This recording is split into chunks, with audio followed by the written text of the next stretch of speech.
Hey guys, it's Miss Bet Bees. I'm here for fourth grade reading and I'm filling in for your regular teacher today. So hang with me and I'm going to do the best that I can to bring you everything that she wanted you guys to see today. All right, so today we are going to be focusing on this standard right here. And I believe that you guys did start a little bit with this writing standard on Monday. So our standard is that we are going to draw evidence from literary or informational text to support analysis, reflection, and research. Okay? Text-dependent questions about literature and informational text. So we have both types of text that you can be looking at. But if you look right here, we have highlighted some key words because these are the things that we're going to be focusing on within this standard today specifically. We're going to be looking in our text. We are going to be finding text evidence that we're going to use in order to support our thinking, and some of our questions will require us to write a response. Okay, so those are the things that we're going to be looking for and practicing throughout today's lesson. Okay, so we have a passage today, and it comes from the Moffats. It's by Eleanor Estes. Okay, I'm going to read you this passage aloud, and then we are going to answer some questions, and we're going to practice finding that text evidence to help us support our thinking and to help us answer questions. Okay, so let's dig right in and get started. Okay. Jane Moffat watched Mr. Bruni, the grocery man, drive up with his horse and wagon. The Moffats called Mr. Bruni's horse the Dancy Horse because of the graceful way he threw his legs about when he cantered up the street. Cantered is the way that he walks and kind of gallops, obviously a horse, up the street. Mr. Bruni stopped between Mrs. Squire's house and the Yellow House. He threw down the heavy iron weight to keep his house from dancing away and took several baskets of groceries from the wagon. He crossed the street and disappeared in Mrs. Frost's backyard. He was gone a long time. The horse stood there with the greatest patience. Occasionally he flicked his long tail to rid himself of a pesky fly, or now and then he wriggled an ear when Sylvie, who was practicing her graduation music, hit a high note.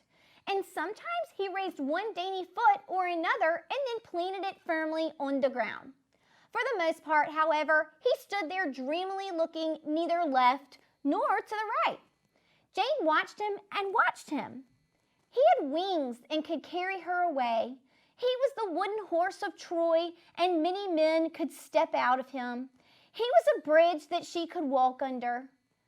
Sitting up there on the hitching post, watching the horse, Jane repeated to herself, "The horse is a bridge for me to walk under, and I'm going to walk under it." So I thought that this part was interesting when I was reading it because I'm thinking, does this horse literally have wings? Could he literally carry her away? Okay, is he a wooden horse that men could step out of? Okay, is he a bridge that she could walk under? He's not literally those things, but obviously, as she's watching him, Jane is using her imagination and she's thinking deeply about what he could be, right? Okay, so I just want to make sure that you're seeing that because those things aren't literally happening right here. So she jumped down and marched over to the horse. He stood there immobile. Immobile means he can't move, he can't walk, except for his eyes, which followed her around like those of the velvet-clad lady in the picture in the sitting room. Jane walked under him and came out on the other side. This gave her an extraordinary feeling of satisfaction and elation. If you're elated, you are really, really excited. And so I want you to think about what she just did that caused her to feel this way. Okay, we're going to come back to that. At that moment, when Jane was walking under the horse, Mama came to the window of the front parlor and shook her duster out vigorously. "Thank heavens," she said to herself, "thank heavens it's spring again, and that long, hard winter is over. No more fussing with stoves and wondering where the next coal was coming from," she thought, slapping the duster against the green shutters. But goodness, could Mama believe her eyes? What was Janie doing, walking under that horse, of all things? Mama was speechless with amazement and dropped the duster out the window at the sight. Joe and Rufus saw her from the other side of the yard and became tangled up in their stilts in consequence. So they're getting tangled up because they're getting so distracted by seeing her running beneath this horse. Sylvie, who was practicing her singing way back in the kitchen, was the only one who did not see her. Jane, whatever on earth, Mama cried. You mustn't do such things. You mustn't run under horses. They might kick or start walking or something. Jane stepped thoughtfully up the walk. All right, Mama, she said. She had no desire to keep on walking under horses. It was just something she felt she had to do at that moment. Just that once. And she knew that horse. She'd been watching him and watching him. So she'd walked under him, and from the feeling inside of her, she thought it had turned out to be an all right sort of thing to do just that once. Okay, think about that for just a minute. If you have ever been around a horse or you have any knowledge of horses, do you ever walk behind a horse, much less under a horse like that? Would you do something like that? No. You wouldn't want to do that because, like her mom was saying, they kick and it can actually be very, very dangerous, okay? You could get kicked in the head or something like that and it could be very dangerous. So she is justifying it down here, but I don't know if that's necessarily still anything that was ever okay. So don't try that at home, okay? All right, so let's talk for just a minute about what we just read here, okay? So we were given a lot of information in several paragraphs, and so we want to now take our standard, we've read our text, and we want to be able to answer questions about what we've read and be able to use evidence from our text to support our thinking, okay? Because as we are here in 4th grade getting ready to go to 5th grade, you guys have gotten really good at doing this, and you've also gotten good about really being able to write this through open-ended responses, and that's what you'll continue being able to do more and more as you go forward to 5th grade. So let's look at some questions here, and I'll kind of flip back and forth so we can look back in the text and find our answers, okay? So, number 1, why do the Moffats call Mr. Bruni's horse the Dancy Horse? Okay, is he literally a dancing horse? Okay, well then why would they call him a dancy horse? Let's look at our choices and then we'll look back in our text to double check and make sure what we're thinking is correct or just to find the answer in general. So it says A, the horse needs a heavy iron weight to keep him from dancing away. Or the horse stands still for a long time waiting for Mr. Bruni. Or C, the horse occasionally flicks his long tail to get rid of a fly. Or D, the horse throws his legs in a graceful way when he canters up the street. So out of these 4 choices, which one was the reason why the Moffats, which was their last name, they call Mr. Bruni's horse the Dancy Horse? Well, let's go back in our text. And you've learned, hopefully, to see when you can look back and look for keywords and skim, so you're not having to reread the entire text again when you're trying to find text evidence or find your answer. So we want to find that term dancy horse, okay? Because that's where we're going to find the answer to that question. So if we look back here in our text at the very beginning, we can see here, I see the word, okay, right here on this second line. It says dancy horse. It says the Moffats called Mr. Bruni's horse the dancy horse because of the graceful way he threw his legs about when he cantered up the street. So what was the reason they called him the dancy horse? It was the way that he cantered up the street. So which answer choice was the correct one for that question? Answer D. And did we go back in the text and find our evidence? Yes, okay, so if we were working this on a test or an assignment, we would use our highlighter or our pencil and underline or highlight that information to show where we got it from, okay? Let's look at number 2. What causes Mr. Bruni's horse to wriggle his ears? What was the thing, the event that happened that caused him to wriggle his ears? Well, wriggle's kind of one of those interesting words, right? That's one that we can go back and skim to find, and we're not going to see that one frequently throughout the text. So let's read our answer choices, and then we'll go back and find our answer and use our text evidence to help us. All right, so A says he hears Sylvie sing a high note. B, he is bothered by a pesky fly. C, he is impatient waiting for Mr. Bruni. Or D, he is listening to Jane talking to him. Okay, well, several of these things happened throughout the text, so we need to go back in the text and see which one is the thing that caused him to wriggle his ears. So we're going to go back to our text, and I want you to look for the term, that word, wriggle. Okay, so if we look back and skim through our text, I see it. Do you see it? I see it right here. It says, or now and then he wriggled an ear when Sylvie, who was practicing her graduation music, hit a high note. So what was it that caused him to wriggle his ears? When he heard a high note. And that was one of our answer choices. It's answer option A. He hears Sylvie singing a high note. All right, good job. Let's look at the next one.